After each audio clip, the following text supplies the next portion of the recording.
I have a question that I want to interject here because I think this is something that we found is pretty important, and I'm curious, how important are those skills of problem solving in programs like Accelerate Montana or your internship program?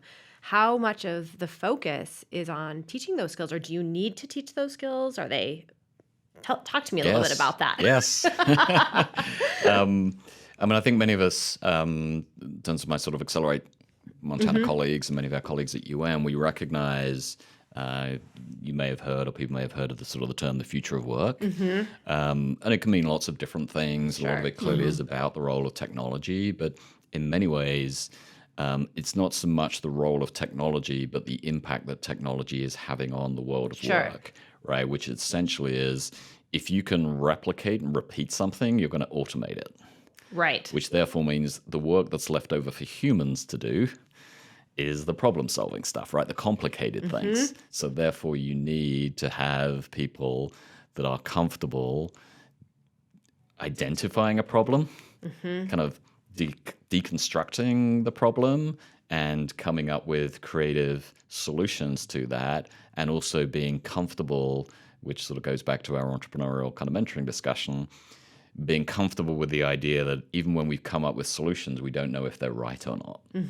right? So you have to be comfortable with uncertainty, you have to be comfortable with ambiguity, and you have to be willing to try things and be confident. And this is sort of important for individuals and important for employers and important for entrepreneurs.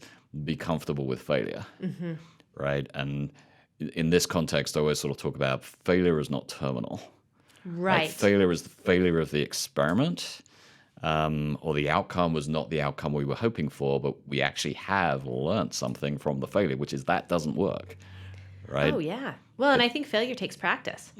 Like it's a skill that you have to become comfortable with and learn Right. how to. Well, if you think about it, sort of, I mean, learning a sport, right? Learning to ski, Sure. right? I mean, how many failures do we have learning to ski? Right? We're falling over all the time until we eventually Yeah. figure out how to stand up, and then we figure out how to turn. Yes. Yep. Yes. Well, I think